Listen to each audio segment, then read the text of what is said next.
सोने की कीमतों में बढ़ोतरी लगातार जारी है।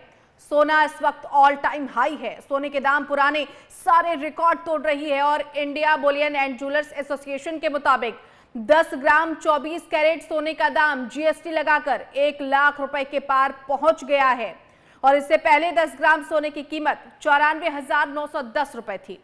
अमेरिका की टैरिफ पॉलिसी के कारण ट्रेड वॉर का खतरा बढ़ गया है। इससे इकोनॉमी के बढ़ने की रफ्तार धीमी हो सकती है। साथ ही ग्लोबल मंदी की आशंका भी बढ़ गई है। ऐसे में लोग सोने में अपना निवेश बढ़ा रहे हैं और मंदी के समय में सोने को सुरक्षित निवेश माना जाता है। डॉलर के मुकाबले रुपए के कमजोर होने से सोने की कीमतों में तेजी आई है। इस साल रुपए में लगभग 4% की गिरावट आई है, जिससे सोने की कीमतों पर दबाव बढ़ गया है। बाजार के जानकारों के मुताबिक आने वाले समय में कीमतें और ऊपर जा सकती हैं, यानी लखटकिया सोना हो चुका है और आने वाले वक्त में ये और भी ज्यादा महंगा हो सकता है। आम आदमी के हाथ में ये पहले भी नहीं था और अब तो आम आदमी के हाथ से पूरी तरीके से सोना फिसल चुका है। तो सोने के दाम क्यों बढ़ रहे हैं? आने वाले दिनों में क्या और कीमतों में इजाफा हो सकता है? आखिर सोने का जो गुरूर है वो कहां जाकर रुकेगा? इन तमाम बातों पर आज हम चर्चा करेंगे, लेकिन उससे पहले आपको बता दें कि आज सोना लगभग 1 लाख रुपए तक पहुंच चुका है। लेकिन ये सोने का भाव कहां जाकर रुकेगा, ये भी अपने आप में एक बहुत अहम सवाल है। अब तक ऑल टाइम हाई सोने के प्राइस हैं, यानी अब तक के सबसे महंगे दाम पर बिक रहा है सोना। बीते कुछ दिनों में लगातार इस बात की संभावनाएं जाहिर की जा रही थी कि सोना लखटकिया हो सकता है, सोना आम आदमी की एक तरीके से पहुंच के बाहर हो सकता है और कमोबेश आज वही हालात बने हुए हैं। सोना 1 लाख के पार है और खरीदने वाले लाचार है। आने वाले दिनों में आपको बता दें कि जिस तरह से शादी ब्याह का मौसम है, सीजन है, उसमें लोगों को काफी बेबसी हो सकती है। अब ये गोल्ड के दाम क्या रुकेंगे, क्योंकि अमेरिकी जिस तरीके से टैरिफ वॉर है, ये ट्रेड वॉर आखिर कहां जाकर खत्म होगा सोने के भाव को लेकर, यह भी देखना दिलचस्प होगा।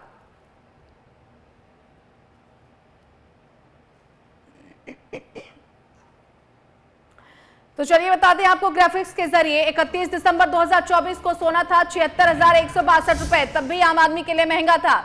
22 अप्रैल 2024 को ये 1 लाख 2025 को माफ कीजिएगा, ये 1 लाख के पार हो गया है। जनवरी में 76,000 रुपए था, प्रति 10 ग्राम इसकी कीमत थी। फरवरी में 83,000 रुपए प्रति 10 ग्राम थी। तो 24 कैरेट सोने का भाव कब कितना था ये हम आपको बता रहे हैं। मार्च में 85,429 इसकी कीमत थी प्रति 10 ग्राम की। अप्रैल में सोने का भाव बढ़कर 1 लाख के करीब पहुंच गया और आज 22 अप्रैल 2025 को सोने का जो दाम है वो 1 लाख हो चुका है। साल 2020 में 48,000 इसकी कीमत थी प्रति 10 ग्राम। साल 2021 में 49,000 रुपए प्रति 10 ग्राम सोने की कीमत थी। इसके अलावा साल 2022 में इसका दाम बढ़कर 52,000 प्रति 10 ग्राम तक पहुंच गया था। साल 2023 में 64,000 सीधे इसका दाम बढ़ा, यानी 50,000 से सीधे से छलांग लगाई थी 64 पर। साल 2024 में सोने का जो सबसे महंगा प्राइस था वो 76,000 रुपए, लेकिन साल 2025 में सोना हो चुका है लखटकिया, आम आदमी की पहुंच के हो चुका है बाहर। अब ऐसे में ये कहां जाकर रुकेगा, ये देखना बेहद दिलचस्प होगा।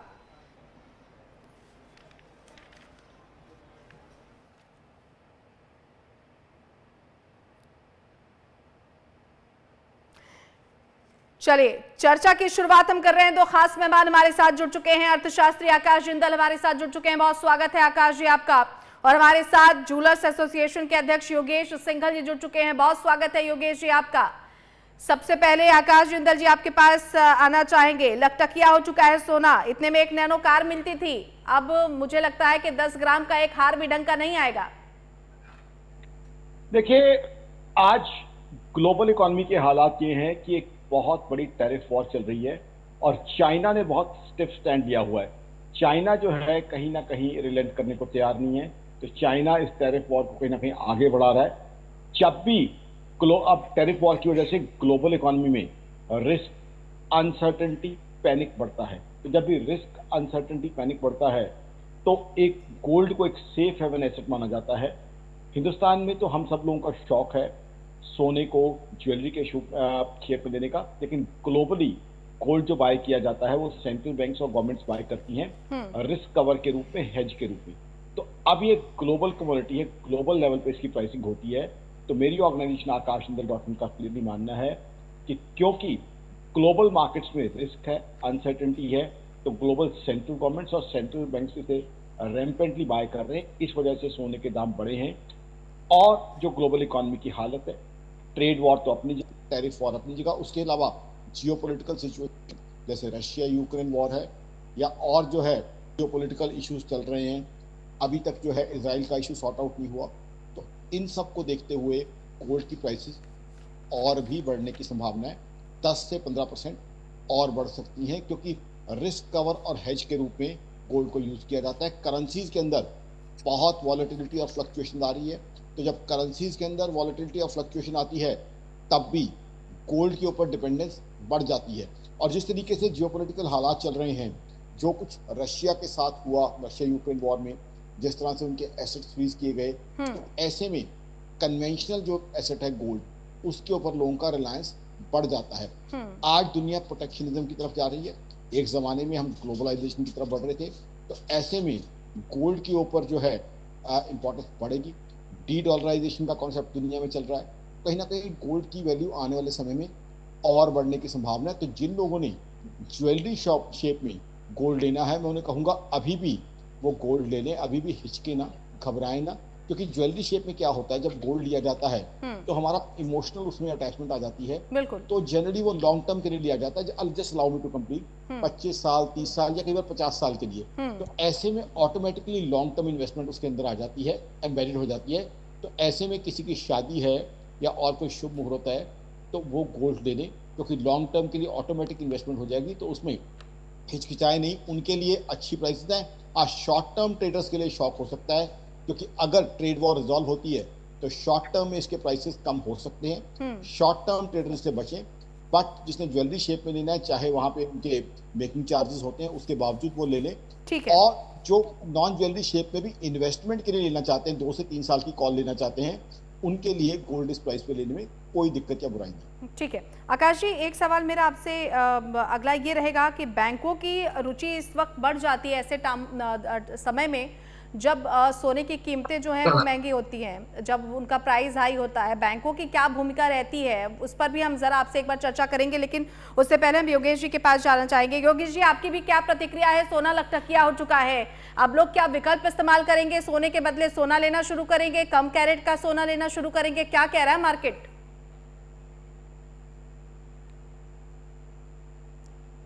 योगेश जी, आवाज मिल रही है आपको मेरी? जी जी बताइए।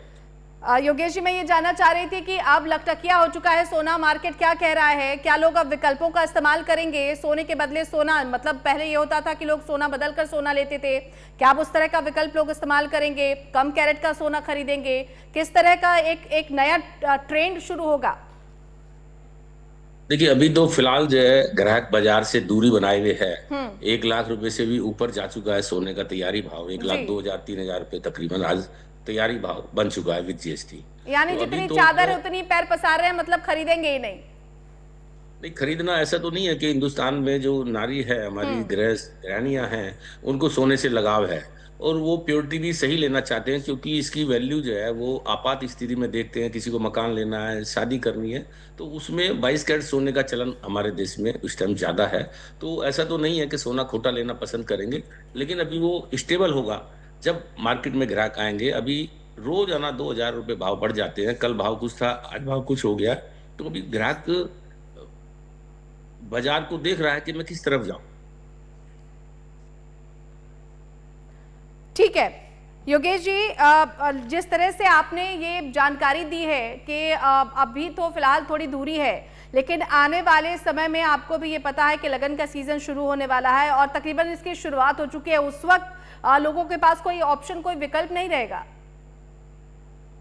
ग्राहकों के पास सिर्फ लगन तो शुरू हो चुका है, ये बैसाख का महीना चल पड़ा है और लोगों के पास में वजन करने के अलावा और कोई साधन नहीं है। उसको पैसा जितना लगाना है, शादी में जितने का सोना खरीदना है, वो भले ही वजन कितना भी आए, उसको सोना देना ही पड़ेगा लड़की की शादी में या बहू को चढ़ाने के लिए। तो हमारे जो हिंदू रीति रिवाज के अनुसार है, वो सोना तो खरीदेगा, भले ही उसकी क्वांटिटी आधी हो जाएगी, वो अलग चीज है।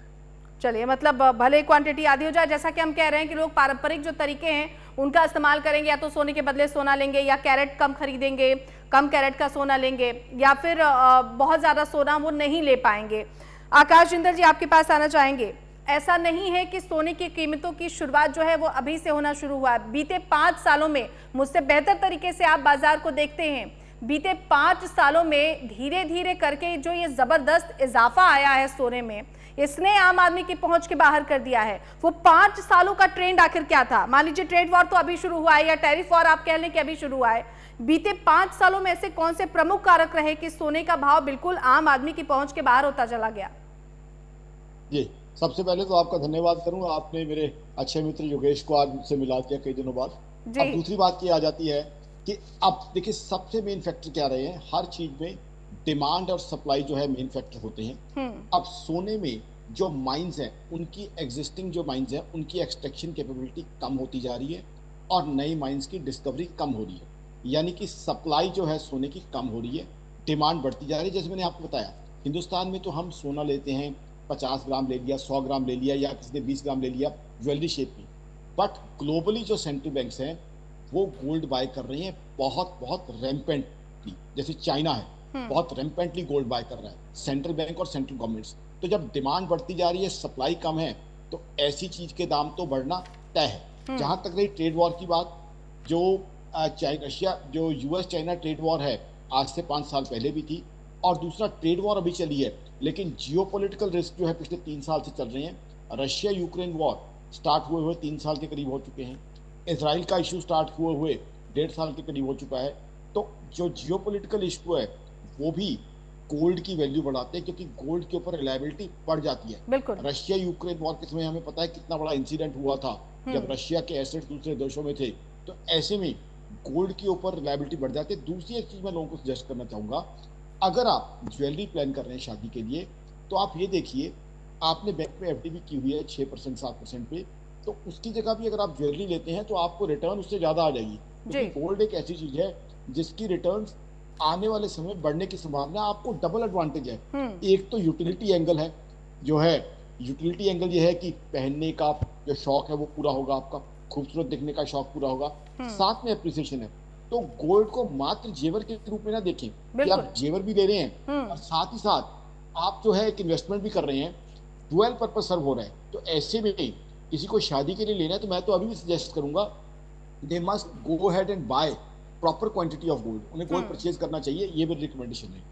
ये बड़ी अहम बात आपने कही आकाश जी, कि इसको सिर्फ एक जेवर के तौर पर ना देखें, क्योंकि आपको याद होगा कि जब देश की अर्थव्यवस्था बहुत खराब हालत में थी, तो इसी देश का सोना गिरवी रखकर सरकारों ने जो है वो कर्ज अपने चुकाए हैं। और ऐसे में अब तो वक्त ऐसा है कि निवेशक दौड़ पड़ेंगे। जिस तरह से ये सोना जो है लकटकिया पहुंच चुका है, आकाश जी, इसको किस तरीके से देखा जाए? क्योंकि एक आर्थिक स्थिरता का सबसे बड़ा किसी देश का अगर एक स्तंभ होता है तो उसमें सोने को गिना जाना चाहिए। बहुत ही क्वालिटी बात आपने कही है, this is a very quality statement which you have made. शुक्रिया सर। एफआरबीएम गाइडलाइंस होती हैं, एफआरबीएम गाइडलाइंस होती हैं, तो एफआरबीएम गाइडलाइंस के हिसाब से कोई देश कितनी करेंसी प्रिंट कर सकता है, उसमें सोने का एक बहुत महत्व होता है। और गुड ओल्डन टाइम्स में जाएं तो गोल्ड ही एक ऐसी चीज होती थी जिसके बेस पे जो है ट्रेड होता था, एक्सचेंज होता था, बार्टर सिस्टम से हम गोल्ड की तरफ ही बढ़े थे। तो गोल्ड किसी भी कंट्री की इकोनॉमी के लिए बहुत बहुत इंपॉर्टेंट है, वो भी ऐसे समय में जब कंट्रीज के अलायंसेस के अंदर डिफरेंसेस आ रहे हैं कि कौन सा अलायंस कहाँ बनेगा। चाइना ने देखिए ओबीओआर के मामले में क्या किया, कई छोटे कंट्रीज को लोन दिए, उसके बाद उन्हें एक्सप्लॉइट किया। तो ऐसे में कंट्रीज की आपस में रीअलाइनमेंट हो रही है, तो ऐसे में गोल्ड की इंपॉर्टेंस बहुत ज़्यादा बढ़ जाती है, क्योंकि अगर ग्लोबल करेंसीज के डोमिनेंस को लेकर सवाल खड़े होते हैं, कल को अगर सवाल खड़ा होता है कि डॉलर ही ग्लोबल करेंसी रहेगी या कोई और ग्लोबल करेंसीज आगे आएंगी, या येन आएगा, युआन आगे आएगा, तो ऐसे में ये चीज़ बड़ी इंपॉर्टेंट हो जाती है कि हम ग्लोबल करेंसीज के इस वक्त में हम इस चीज़ को देखें कि कौन सी ग्लोबल करेंसी इंपॉर्टेंट है। तो ऐसे में गोल्ड के ऊपर फोकस हमेशा बढ़ जाना चाहिए। ठीक है, योगेश जी आपके पास भी आना चाहेंगे। आने वाले समय में जिस तरह से अभी फिलहाल लकटकिया है, आने वाले समय में क्या आपको ये लगता है कि सोने के दामों में गिरावट भी हो सकती है?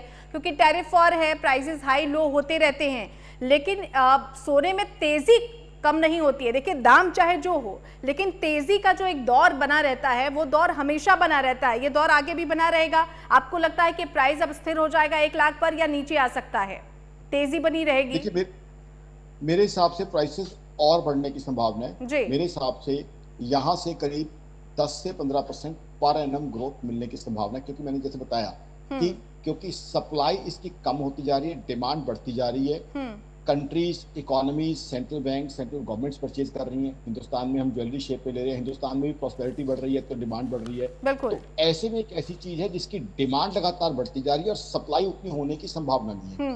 तो इसलिए गोल्ड में लगातार 10 से 15% की पर एनम CAGR की रिटर्न आने की संभावना है, डिमांड सप्लाई को देखते हुए, कंट्रीज का एपिटाइट देखते हुए और ग्लोबल इकोनॉमी की सिचुएशन को देखते हुए। ग्लोबल इकोनॉमी की सिचुएशन आपको बता दूं, ग्लोबल इकोनॉमी अदरवाइज भी टैरिफ वॉर से पहले भी स्लो डाउन का शिकार थी। जर्मनी जैसी इकोनॉमी 2023 में एक क्वार्टर नेगेटिव जीडीपी ग्रोथ दी है।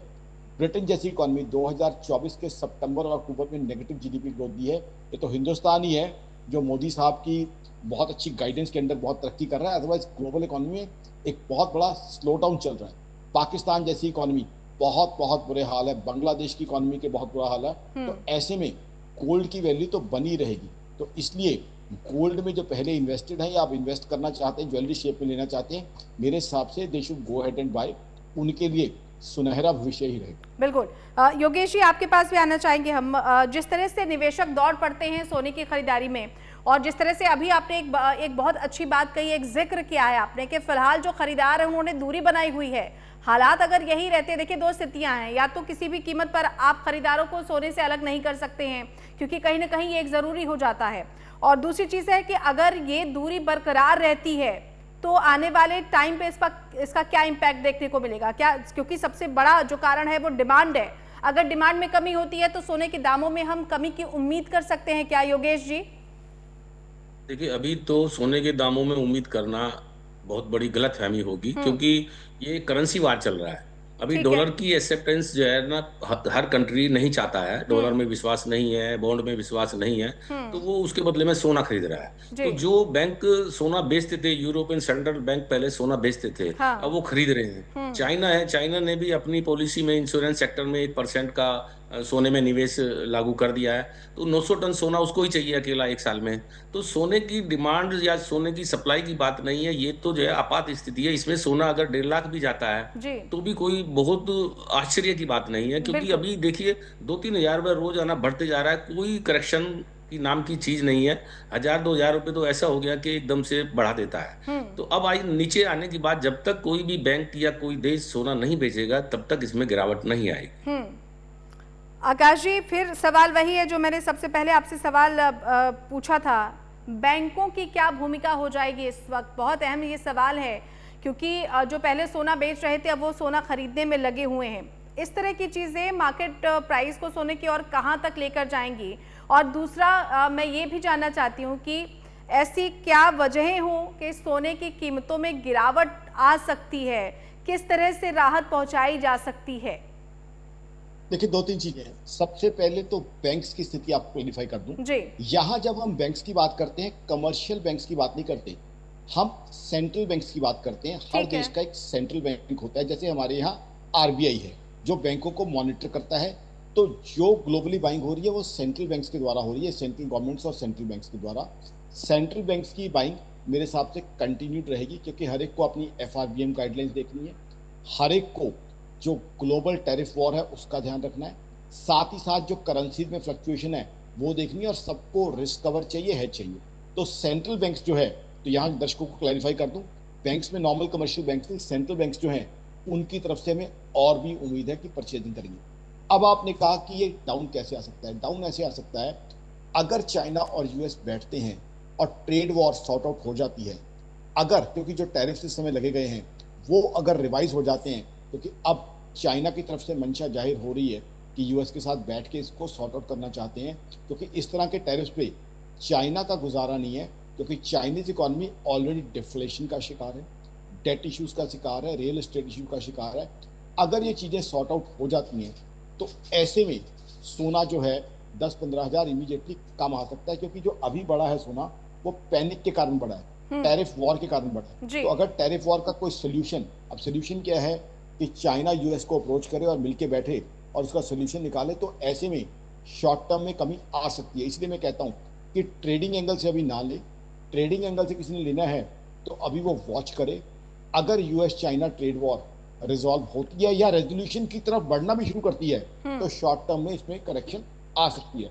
रहा सेंट्रल बैंक्स और सेंट्रल गवर्नमेंट्स का, सेंट्रल गवर्नमेंट्स और सेंट्रल बैंक्स की बाइंग आगे भी चलने की उम्मीद है, आगे भी बढ़ने की उम्मीद है, क्योंकि हर एक को अपनी करेंसी को स्टेबलाइज करना है। साथ ही साथ एफआरबीएम गाइडलाइंस में भी हर एक को जो है स्ट्रांग होना है।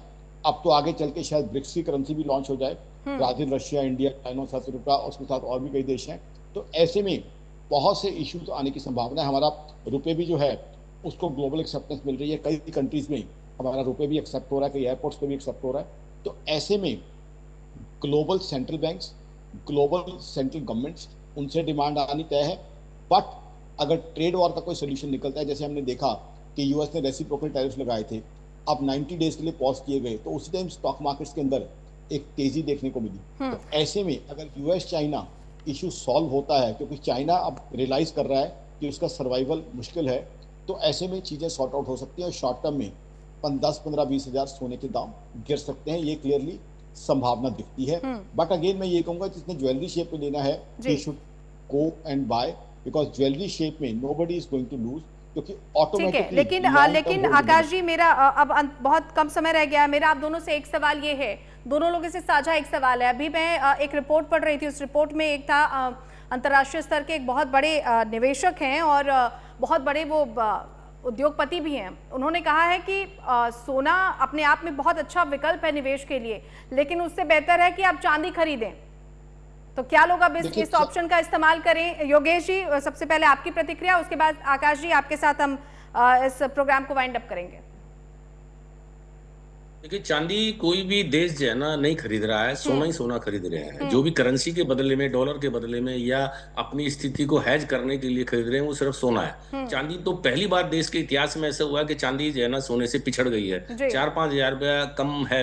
जबकि चांदी यदि 50 हजार रुपये है तो सोना 1 लाख रुपया होना चाहिए। 1 और 2 का रेशो था, ये बिगड़ के 1 और 1.5 का रह गया और अब तो ये माइनस में आ गया है।